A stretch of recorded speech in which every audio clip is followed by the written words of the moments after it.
This is part 2 of a 3-part series about the two witnesses. In the last episode, we discussed some things in terms of who they could be representing. In this episode, let's dig a little deeper. The Old Testament prophets are a symbol of God on earth for the Jewish people.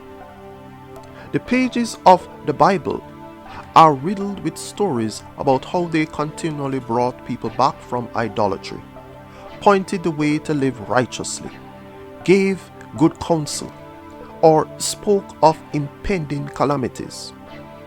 So we're not surprised to find in the book of Revelation that John describes scenes of tribulation being countered by missionaries from God. Last time, we spoke about 3 likely candidates for the descriptions of the two witnesses in the book of Revelation, namely Enoch, Moses, and Elijah. But will 2 of these men really return? Or is it a reference to their similar attributes in other individuals? In the pages of the Bible, we have no real precedents for men returning who were once human beings on earth. Jesus, who was God incarnate or God in human form, came as a fulfillment of all the law and the prophets. But he always existed throughout time. He is divine, eternal, everlasting, the great I am, who was before, is, and is to come.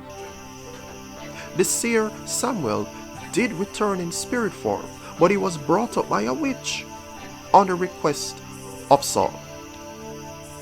When Jesus was on earth and the disciples were asking if Elijah was supposed to return before the coming of the Messiah, Jesus said this, "And Jesus answered and said unto them, Elias truly shall first come, and restore all things. But I say unto you that Elias is come already, and they knew him not, but have done unto him whatsoever they listed.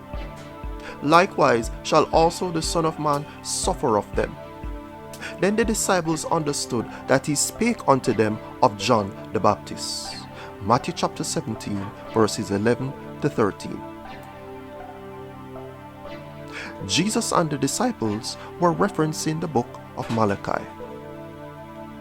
"Remember ye the law of Moses, my servant, which I commanded unto him in Horeb for all Israel, with the statutes and judgments. Behold, I will send you Elijah the prophet before the coming of the great and dreadful day of the Lord. And he shall turn the heart of the fathers to the children, and the heart of the children to their fathers, lest I come and smite the earth with a curse."